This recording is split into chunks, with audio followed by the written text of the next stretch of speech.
introduction زم ویلو کنه ها ډیسکټاپ او والپیپرز او دا هم نو ډیسکس کړی نو خالی کمپیوټر یوزز دو ټایپس سوپر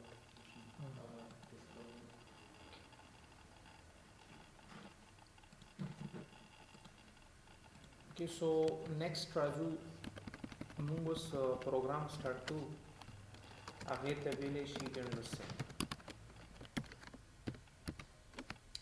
لکه زموږ چې کومه فرست پروګرام دی په ډي آی ټي کې هغه موږ سره وینډوز 7 وینډوز کمپیوټر د پاره تاسو غوښنم اورېدلې کنه چې را وینډوز پکې انسټال کړه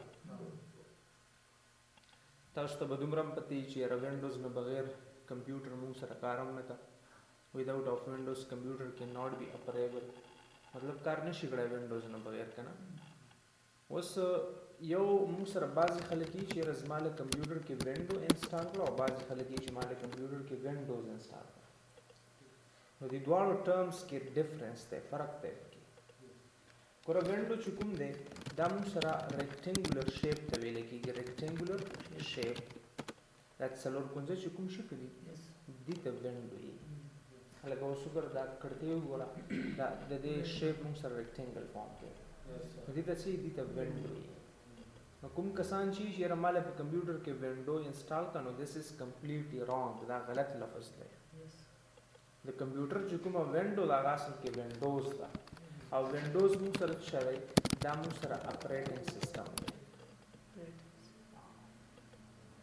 لکه وګوره تاسو ته زه د وینډوز بینیفټس وکوم فائدې یو بینیفټ خو موږ سره دا دی چې کمپیوټر وینډوز نه بغیر کین ناٹ بی اپریبل دا ورته پتا کنه without of windows computer cannot be operable کار نشي کړای یو خو دا بینیفټ دی چې تاسو سره وینډوز نه نو کمپیوټر به هیڅ کار نشي کړای او بل بینیفټ موږ سره دا دی چې کمپیوټر دا موږ سره یو اپریټینګ سیستم دی اپریټینګ سیستم څه مقصد دی ګوره د کمپیوټر خپل لینګویج چې کوم دی هغه موږ سره باینری کوډز کمپیوټر صرف دو کریکټرز پیژني 0 and 1 ډیجټس نور کمپیوټر په هیڅ باندې نه پیږي صرف دا دوه ډیجټس پیژني 0 and 1 اوس دا نن سبا زه په کمپیوټر کې انګلیش لیکم پښتو لیکم عربي لیکم any kind of language موږ په کمپیوټر کې لیکلی شو دا وجه سره this is due to windows پر وینډوز موږ سره اپریټینګ سیستم دی اپریټینګ سیستم څه مقصد دی it is a translator between human language and machine language دا موږ سره اصل کې یو ترانسلیټر دی یو ترجمان دی چې د انسان ژبه چینج کوي ماشین ژبې ته او د ماشین ژبه چینج کوي انسان ژبې ته ګوره دا نن سبا چې زه په کمپیوټر کې انګلیش لیکم اردو پښتو هر یو ژبه زه کمپیوټر کې لیکلی شم او زه کمپیوټر باندې پوهېدی شم لکه وګورئ نن اوس یو عام کس تاسو راولئ یو ماشوم کمپیوټر ته کېنوئ نو کم از کم هغه خو ګیمز پکې خامخا کړی شي دا وجه سره this is due to windows دا وینډوز په وجه باندې که چېرې وینډوز نه وای نو زموږ به د کمپیوټر په ژبه باندې نه پوهېدی او په زموږ ژبه به کمپیوټر نه پوهېدی نو آیا زموږ به بیا کمپیوټر باندې کار کړی وای this is impossible clear شو وینډوز موږ سره دا دوه فایدې دي چې without of windows computer cannot be operable کمپیوټر cannot be operable مطلب دا چې کمپیوټر وینډوز نه بغیر موږ سره کار نشي کړای مخکې نشي تللی clear او بل فائدې موږ سره دا چې it is a translator between human language and machine language دا موږ سره ترانسلیټر دی یو ترجمان دی چې انسان ژبه چینج کوي ماشین ته او ماشین ژبه چینج کوي انسان کلیر شو اوس راځو زموږ خپل وینډوز طرف ته راځو چې وینډوز 7 اوس دی ګوره وینډوز 7 it is definition موږ سره دا دی definition it is the part of Microsoft and a type of operating system which is used for personal computer It is the part of Microsoft and a type of operating system which is used for personal computing. Well, it is the part of Microsoft. دا د Microsoft یو حصہ اوس Windows definition باندې ځان پوه کړئ کنه. It is the part of Microsoft. دا د Microsoft یو حصہ. اوس Microsoft څه شی دی؟ What is Microsoft? ګوره Microsoft دا موږ سره یو کمپنی ده او دا د چا کمپنی ده؟ دا د بیل ګیټ کمپنی ده. بیل ګیټ کوم ځای کې دا کمپنی ده؟ انګلند کې. او بیل ګیټ څوک دی؟ بیل ګیټ چې کوم دا موږ سره richest person of the world. ٹھیک ہے نا؟ نو مایکروسافت تاسو چې کلم یو سی ډي راوخلئ که نه نو هغه سی ډي کور باندې لیکلي چې مایکروسافت وینډوز دا او مایکروسافت وینډوز دا لیدلي وم. دا وجه ده چې مایکروسافت کمپنۍ کې دا وینډوز ډسکور شوی ده اصل نو دې وجې نه مایکروسافت نوم په لیکي.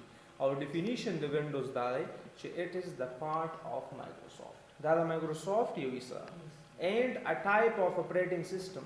اپریټنګ سیسټم تاسو ته ما وښوده او دا یو قسم اپریټنګ سیسټم دی. اپریټنګ سیسټم څه کار دی؟ مشین ژبه به چینج کوي انسان ته او انسان ژبه به چینج کوي مشین which is used for personal computer او دا موږ څه لپاره استعمالو؟ personal computer لپاره which is those computer which is used for ourselves. clear شو؟ لکه موږ سوپر کمپیوټر هم ویلا چې تاسو ته یاد شي ویلا مو کنه سوپر کمپیوټر د لپاره با وینډوز کین ناٹ بی یوزډ. وینډوز کین ناٹ بی یوزډ. هغه لپاره یو بل سافټویر دی لاینکس ورته.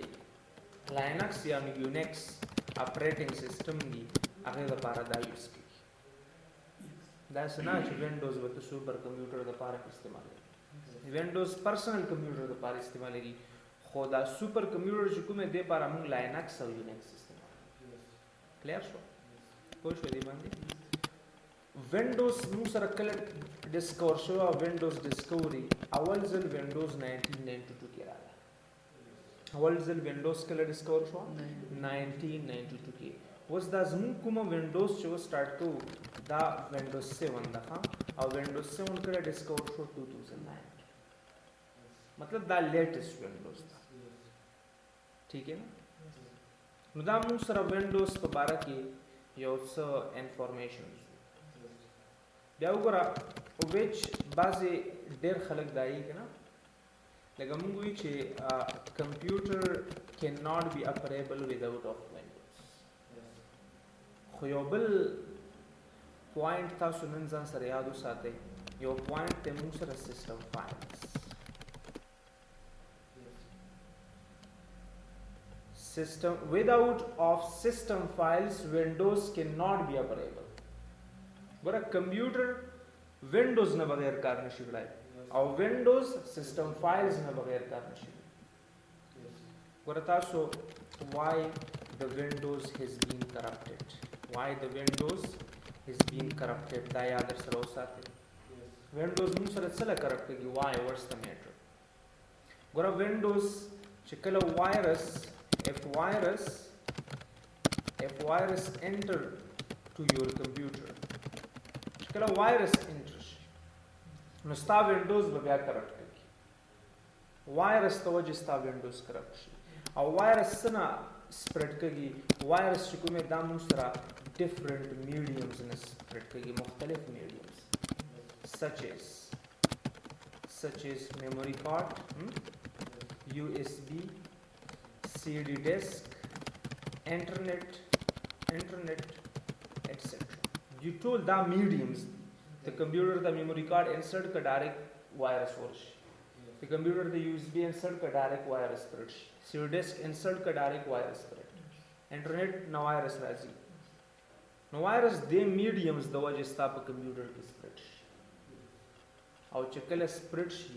No yaad sare وساتئ چې virus فرست اٹیک پچا باندې فرست اٹیک دا پوینټ ځان سره یاد وساتئ. ها فرست اٹیک په سیسټم فایلز باندې وایرس اول کوشش دای چې د ډایرکټ وینډوز خراب کړه. هغه نه بعد بیا نورو فولډرو ته ځي. اول کوشش دای چې د وینډوز خراب کړه. وګورئ تاسو یو کستا دوی چې سیسټم فایلز لکه ماته خو راته شو یکړه سیستم فایلز د لپاره به شو کولو لپاره به زه راشم مای کمپیوټر شته که نه بس مای کمپیوټر کې به راشم د سی ډرایو ته ګوره سی ډرایو ته راشم او سی ډرایو کې به راشي وینډوز ته ګوره وینډوز کې دا لاندې چې څومره فایلز ما ته ښکاري یو خو دا فولډر دی دا زیر کلم کې دا خو به پېژنې دا لاندې چې څومره فایلز ما ته ښکاري نو دا ټول هم سره سیسټم فایلز دیز آر کالډ سیسټم وایرس چې کلم ستا کمپیوټر ته انټر شي نو ډایرکټ اٹیک یا بچای ډایرکټ اٹیک په دی فایلز تاسو ټرای وکړئ دا فایلز چې سیستم نه ډیلیټ کړئ رائټ کلیک ډیلیټ ډایرکټ ستا وینډوز به ختم فی الحال خو بکار کا خو چې دا سیستم یو ځل بند کړئ او بیا یې آن کړئ ډایرکټ ختم کلیر شو یو خو پرېږده ګوره وینډوز بلې وجې نه هم کرکټ کېږي یو خو داسې که نه چې یو خو وایرس سپریډ شي او دا وایرس تاله دا سیستم فایل ډیلیټ کړي ځای نه یو خو دې وجې ستا وینډوز خراب شي او بله وجه موږ سره دا ده که چېرې د سیستم فایل ستا ځای چینج کړم که نه اوس لکه دا سیستم فایل دی ستا دې ځای نه راوړ لاندې دلته ډایرکټ ستا وینډوز خراب او ګوره دا څه وجې چې کله دا وینډوز ډېره زیاته زړه شي نو ستا وینډوز ختم شي خرابه شي که نه چې کله زړه شي دا وجه څه دا وجه دا چې دا سیستم فایلز په دې خپل ځای باندې بور شي چې کله بور شي نو دا جمپ وکړه بل ځای ته چې کله جمپینګ وکړه نو ډایرکټ وینډوز خراب شي پوه شو دې که پوه نه شوی نو دا موږ سره د وینډوز په باره کې یو څو امپورټنټ خبرې وې چې آیا وینډوز څنګه خرابېږي او کمپیوټر وینډوز نه بغیر کار نشي کړای وینډوز په باره کې یو څو پوینټس بس دی دومره بس دی دا که نه ان شاء الله